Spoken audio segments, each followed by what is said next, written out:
You are at 35,000 feet. The pressure inside the cabin presses against your chest like an invisible massive hand. On the silver tray you're holding, there's a flawless Wagyu steak, but at its edge, a microscopic flaw. A leak of truffle oil. Outside, there's a freezing storm, the plane is shaking, but the real cold inside comes from the eyes of the man who just looked at his plate and said nothing, only, "Fix it." In that moment, you understand. You are not an artist here, you are just a ghost, and ghosts don't have the luxury of making mistakes. You close your eyes to remember how you got here, back to when everything began, to the days when gravity still meant something. Level 1. The first step. At the very beginning of your career, you wanted to escape the chaotic, noisy, sweat-soaked world of restaurant kitchens. As an intern in a hotel kitchen, the spotless whiteness of your apron was your only honor. But kitchens were battlefields. The endless shouting of chefs, the suffocating smell of burning oil, and the constant need to prove yourself every second exhausted you. Then you saw that ad. Experienced chef wanted for a private aviation company. It sounded like a dream, a way out. You would travel the world, cater to elite palates, and run a palace kitchen in the sky. But the moment you stepped into that metal aircraft, it didn't take long to realize it wasn't a palace. It was a high-tech cage. In that narrow galley, a kitchen barely the width of 2 shoulders, every movement was measured in centimeters. As you prepared your first meal in that pressurized metal tube with limited oxygen, your hands trembled violently. During the first altitude change, when the nose of the plane lifted, the boiling water spilling from the pot taught you painfully that gravity was your greatest enemy here. You were so hungry for a success that you never even considered how this confined space would slowly constrict your soul, trapping you in a room. The day that aircraft door closed, you had actually locked away your own freedom. Level 2. The technical lab and the betrayal of taste. In your second year, you thought you had become a master, but you discovered that what you truly needed to learn was not gastronomy, but physics and biology. At altitudes above 10,000 meters, cabin pressure nearly erases the human sense of taste. You were just learning this. When humidity drops below 10%, the dryness in your mouth changes everything. You had to redesign every dish, not for sea level, but for how it would be perceived inside that pressurized tube. You began adding far more salt and spice than necessary, as if forcing a paralyzed tongue to feel something. Over time, you learned new things. How to deal with convection ovens that dry out meat. How to keep the color of an asparagus alive under sterile LED lights. This was no longer art, it had become a laboratory experiment. The pressure wasn't just about taste. A single drop of sauce spilling during turbulence onto those priceless seats could end your career. At night, you began waking up to the creaking mechanical sounds of turbulence and the clashing of shaking porcelain in your dreams. Level 3. Dark discipline and zero margin for error. Your ambition carried you to bigger jets, wealthier and more ruthless owners. Now you weren't just cooking. You were responsible for every missing ingredient, every forgotten garnish once the aircraft door closed. That frantic, sleepless preparation starting 48 hours before the flight plan.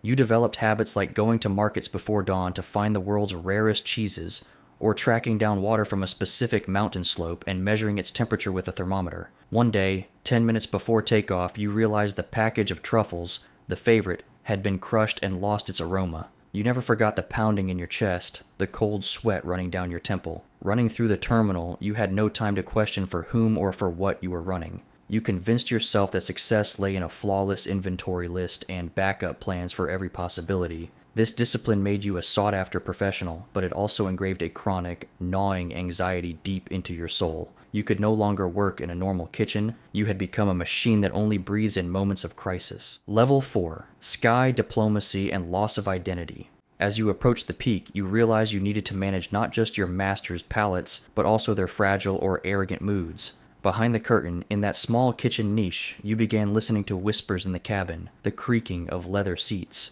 You knew who made secret deals with whom, which politician's voice trembled with fear. Your food became the only softening element at those tense tables, the only legitimate bribe. A business deal in danger? You served something softer, nostalgic, reminiscent of childhood. A huge profit achieved? You delivered the most extravagant and expensive presentation. You were no longer a chef. You had become an architect of atmosphere, a tamer of souls, but in the process you began losing your own identity. Your refrigerator at home was empty because your real home had become that stainless steel galley. Your closest friendships began to fade. You were always busy, a man whose job had overtaken his life. Level 5. Detachment. 5 years passed, and this life made you unrecognizable. You followed birthdays, funerals, your siblings' graduations only through cold terminal screens or short messages over airplane Wi-Fi. In your last video call with your partner, you noticed the deep alienation and resignation in your own voice. While you were selecting exotic fruits in a luxury market in Dubai, they were battling real life, bills, and loneliness alone. Your world was built on jet fuel and silverware, theirs on real human emotion. Those 5-star but soulless hotel rooms gave you not peace, but a vast, sanitized emptiness. Looking in the mirror, you struggled to remember who the man inside that perfectly ironed white apron used to be. Success was measured in dollars and passport stamps, but when you laid your head down, the only thing you heard was the endless roar of the aircraft engine scraping your mind. You had even forgotten silence. Level 6, Silent Witness.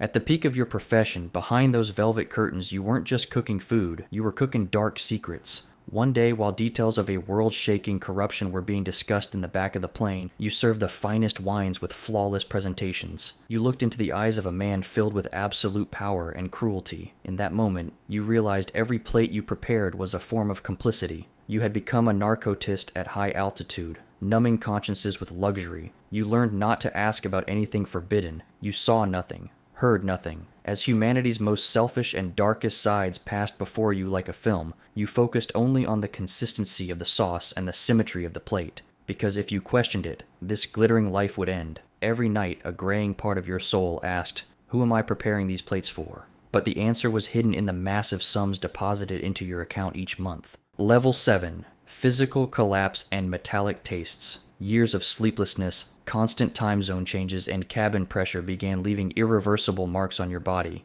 Your sense of taste dulled so much that you could no longer taste your own food. Everything left a metallic rust in your mouth. You lived in a constant state of jet lag. Dark circles became permanent under your eyes. To hide the slight tremor in your hands, you constantly gripped things tightly in the kitchen. You realized your muscles were slowly losing function. You couldn't work like before.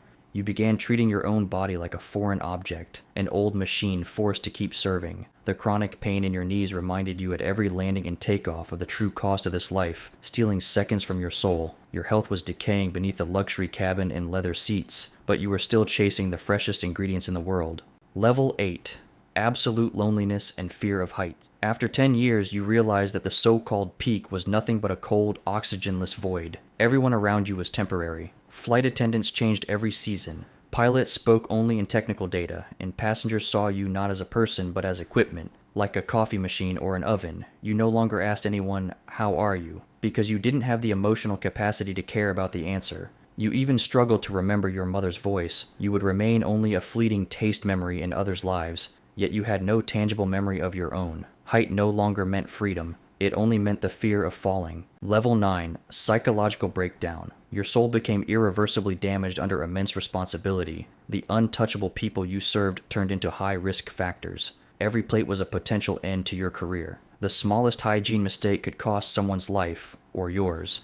This stress dragged you into a darker place. One evening during service, a passenger suddenly fell ill and panic spread through the cabin. In that chaos, with a human life at stake, you caught yourself thinking, could the sauces in the kitchen be expired? When you realized this, you felt disgusted with yourself. Your humanity had become so mechanical that even in a tragedy, you thought, "My presentation is ruined."